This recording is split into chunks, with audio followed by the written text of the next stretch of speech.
Hello, I'm Andrew C. Ross, author of My Story and I'm Stuck With It.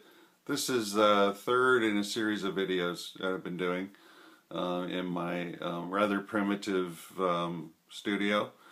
And I'm going to talk to you about liver damage from hepatitis C.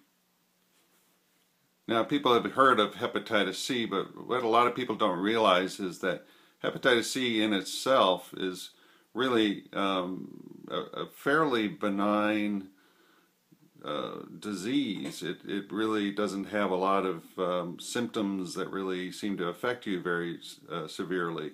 It's the liver damage that it causes that is the real problem.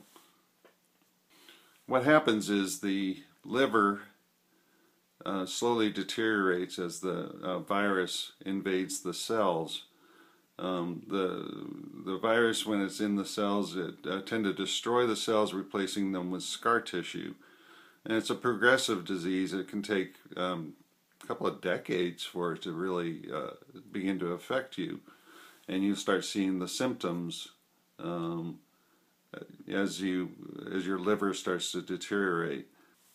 One of the first things you'll notice is that you'll feel fatigued, you'll feel somewhat ill, kind of like a flu. And then later what will happen is you'll start having fluid accumulation in your lower extremities and in your belly. That's generally occurring, in the second stage of liver disease. There's 4 stages altogether. In stage 1, there's very little damage done and it's easily recovered from. Stage 2 is more significant damage, and you're starting to see signs of stress in the liver. The enzyme levels go up, the ALT and the AST go up. Also your bilirubin will be affected, and this all shows up in the blood tests.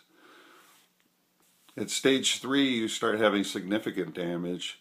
You start getting a buildup of toxins in your system because the liver is being replaced by scar tissue, and the scar tissue prevents the blood from flowing through the liver, and the liver is acting as a filter for your blood, and it is supposed to remove the toxins.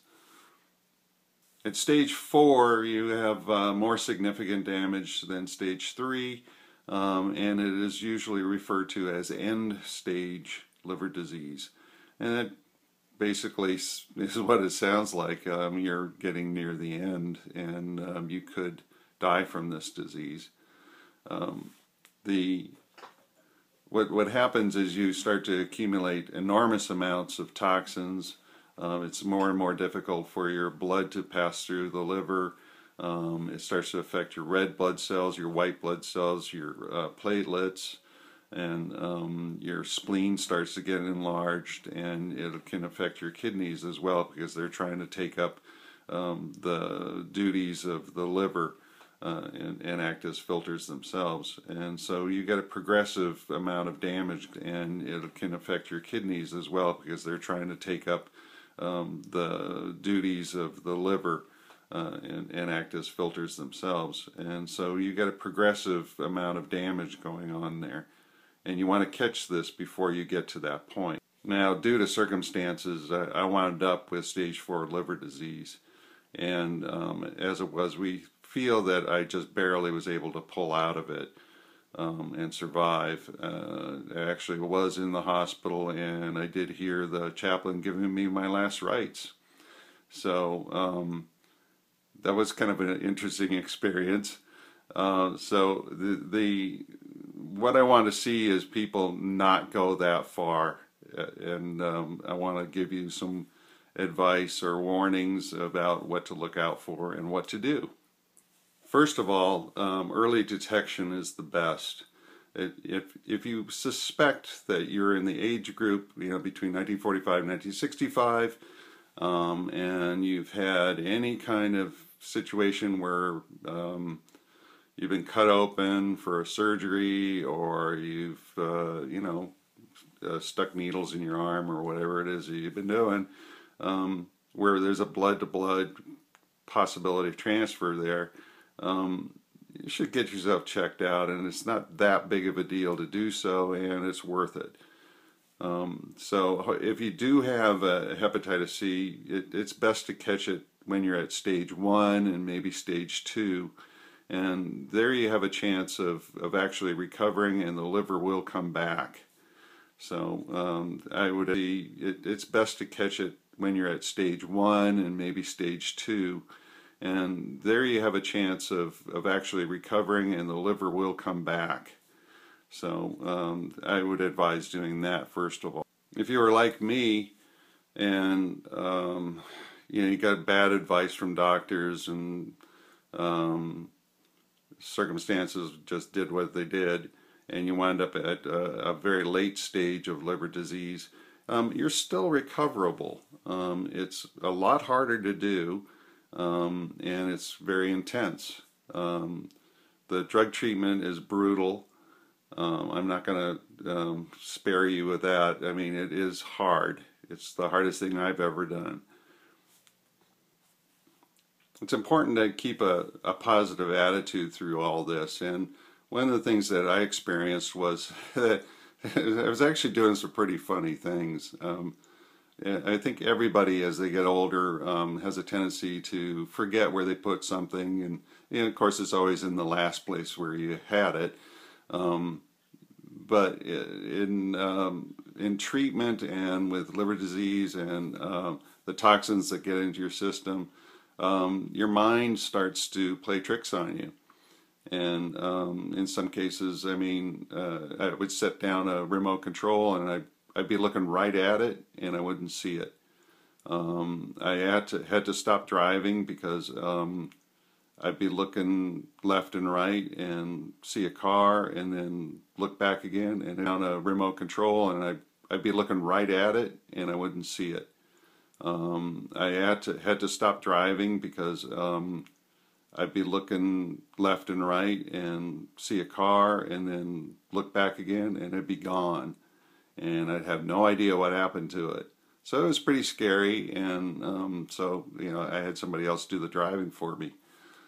In one situation, both my wife and I were sick, and we had taken the car in to get a tank full of gas and an oil change and a car wash.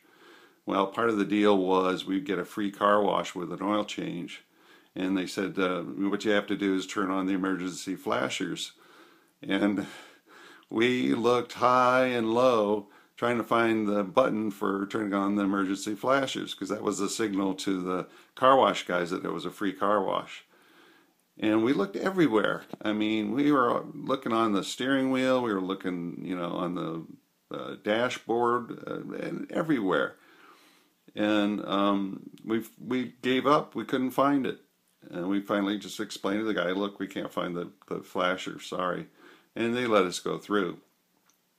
But it was only afterwards, like a couple of days afterwards, that I looked on the dashboard, and there it was. It was about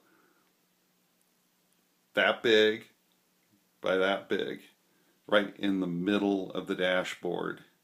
And we didn't see it. So you've got to be prepared for that sort of stuff. Another really interesting effect was what I call stuttering.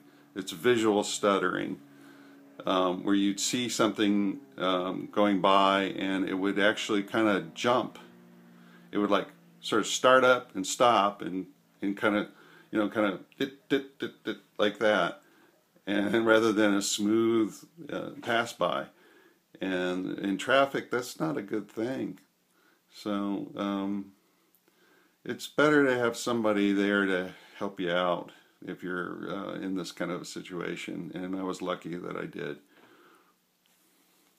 And this can continue. You can start seeing things that aren't really there, and you basically go crazy. And it's a very interesting and unusual situation for you. It's far worse than any story I've ever heard of people that have been taking drugs, any hallucinogens and things like that. This is much, much more intense.